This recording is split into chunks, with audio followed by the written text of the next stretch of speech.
प्यारे बच्चों, आपको पता है इस साल कोरोना वायरस की वजह से हमारा स्कूल आना थोड़ा मुश्किल हो गया है, इसलिए हम आपको घर में ही स्टडी मटेरियल भेज रहे हैं। तो 23 से आपकी क्लासेस ये शुरू हुई हैं। अब हिंदी आपको हर हफ्ते मंडे और वेडनेसडे को पढ़ाया जाएगा। तो आज का हमारा विषय होगा व्याकरण का। व्याकरण से हम पढ़ा रहे हैं आपको, और हम पढ़ाएंगे आज आपको संज्ञा के बारे में। सबसे पहले तो आपको ये जानना जरूरी है कि संज्ञा है क्या चीज है, और मुझे लगता है कि काफी सारे बच्चों को ये पता होगा कि संज्ञा क्या है, क्योंकि आप शायद 3rd क्लास से ये पढ़ते आ रहे हैं। लेकिन फिर भी हम इसको आपको दोबारा से फिर याद करवा देंगे। कोई भी वस्तु हो, व्यक्ति या स्थान या किसी चीज का गुण, जिन शब्दों से इनका बोध हो उन्हें हम संज्ञा कहते हैं। किसी भी वस्तु, व्यक्ति, स्थान या गुण का बोध कराने वाले शब्द को संज्ञा कहा जाता है। जैसे पुस्तक, रोटी, आम, ये हमारी वस्तुओं में से आ गई, ये चीजें हैं। हम जब ये नाम बोला जाता है तो हम फटाफट समझ जाते हैं कि यही चीज जिसका आकार ऐसा है, हमने वो याद रखी होती है ऐसी वस्तु की, इसको हम ये कहते हैं, हमें नाम पता होते हैं। तो जो वस्तुओं के नाम होते हैं वो भी संज्ञा में ही आते हैं। इसी प्रकार व्यक्ति। अब व्यक्ति तो ऐसे देखने में सभी के बराबर अंग होते हैं, लेकिन हमें उनके चेहरे याद होते हैं कि राजू कौन है, श्याम कौन है, करीम कौन है। तो ये जो किसी भी व्यक्ति के जो नाम होंगे वो भी संज्ञा में आते हैं। इसी प्रकार किसी स्थान का अगर नाम आएगा तो वो भी संज्ञा कहलाता है। जैसे जम्मू, रामनगर, कश्मीर, गुलमर्ग, कोई भी ऐसे नाम और भी आप इसमें डाल सकते हैं। इसी प्रकार अगर हम किसी के गुण या इसको ले लें तो इसमें हम ये क्रोध, दया, स्वार्थ, ये हमारे गुण के बारे में बताते हैं। अब संज्ञा के 5 वेद हैं। संज्ञा के कुल कितने वेद हैं? 5। सबसे पहला है व्यक्तिवाचक संज्ञा। व्यक्तिवाचक संज्ञा में वो शब्द आते हैं जो किसी विशेष वस्तु के बारे में बताते हैं, या विशेष व्यक्ति या विशेष स्थान या विशेष प्राणी के नाम का ये बोध कराते हैं। जैसे कि अगर मैं कहती हूं कि शेर एक जानवर है, तो ये सिर्फ एक जानवर की बात हुई। लेकिन अगर मैं कहूं कि वो शेर जो पिंजरे में बैठा है उसको चिड़ियाघर में रखा गया है, तो अब ये उस एक विशेष शेर की बात हो रही है। जब हम किसी विशेष वस्तु या प्राणी या व्यक्ति के बारे में बात करते हैं तब वो व्यक्तिवाचक संज्ञा कहलाता है। जैसे रामायण, जवाहरलाल नेहरू, गाय, दिल्ली। अब जानवरों में से गाय एक विशेष जानवर का नाम है, दिल्ली किसी एक विशेष शहर का नाम है। शहर तो कोई भी हो सकता है, लेकिन जब हमने दिल्ली कहा तो दिल्ली का मतलब है कोई विशेष शहर है। इसी प्रकार अगर रामायण कहेंगे तो ये एक धार्मिक पुस्तक है, लेकिन कौन सी धार्मिक पुस्तक है उसका विशेष नाम है, और वो क्या है? रामायण। इसीलिए हम कह सकते हैं कि व्यक्तिवाचक संज्ञा में वो शब्द आते हैं जो किसी विशेष वस्तु, व्यक्ति, प्राणी या स्थान के बारे में हमें ज्ञान करवाए।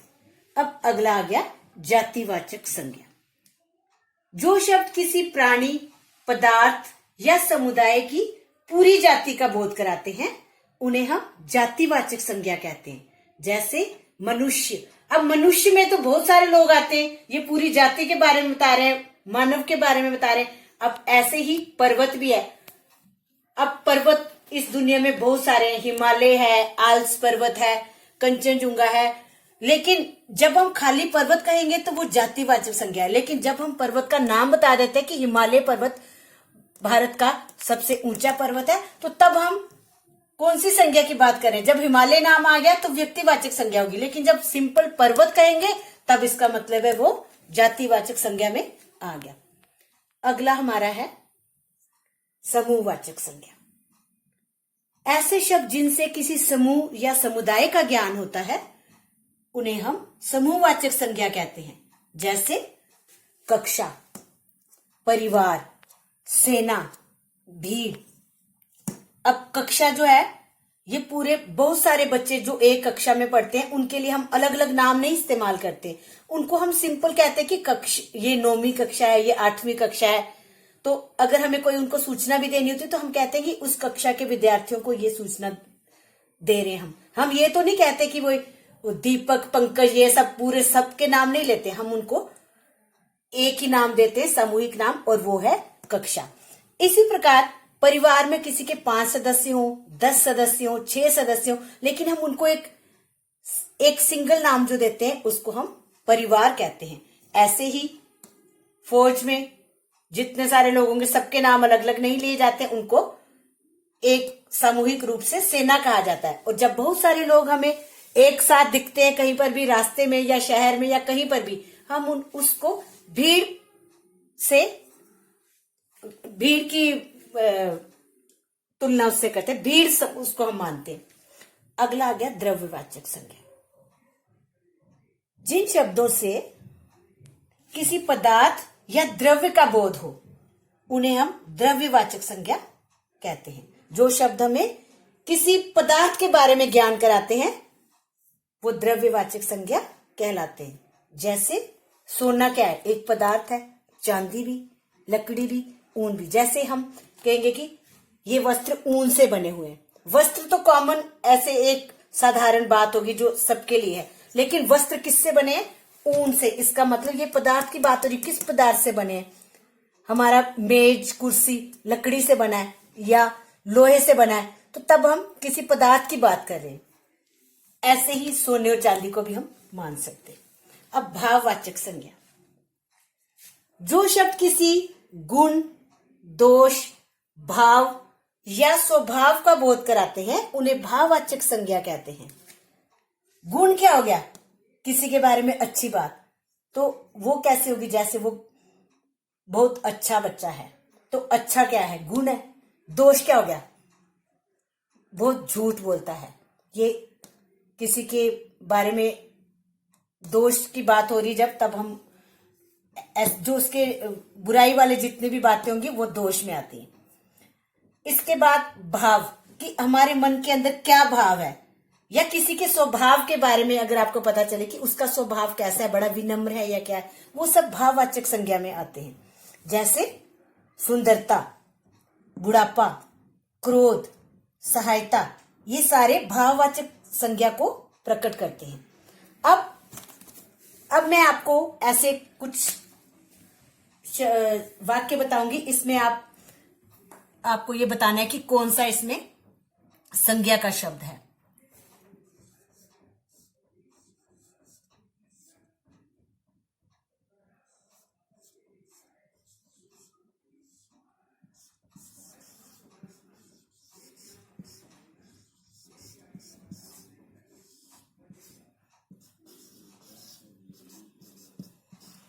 जैसे ये है, राम एक विद्यार्थी है, इसमें संज्ञा का शब्द कौन सा होगा? अब इसमें राम क्या है? ये किसी व्यक्ति का नाम है, तो ये संज्ञा का शब्द हो गया। इसी प्रकार हम और भी बता सकते हैं आपको।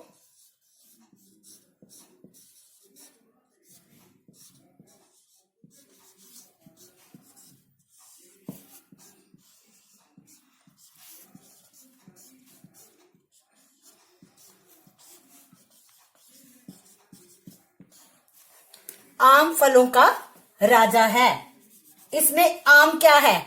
आम एक फल का नाम है, तो ये जो नाम होंगे किसी चीज के उसको हम संज्ञा कहते हैं।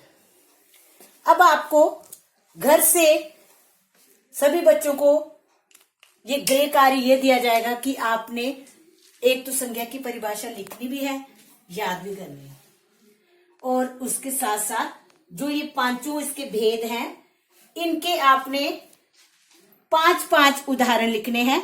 और उदाहरण आप वो लिखेंगे जो यहां नहीं दिएंगे, इनको छोड़कर। फिर हम मान जाएंगे कि आपको ये समझ अच्छी तरह आ गया। और अगले पीरियड में, अगले लेसन में हम आपको सर्वनाम के बारे में ज्ञान कराएंगे। तो ठीक है।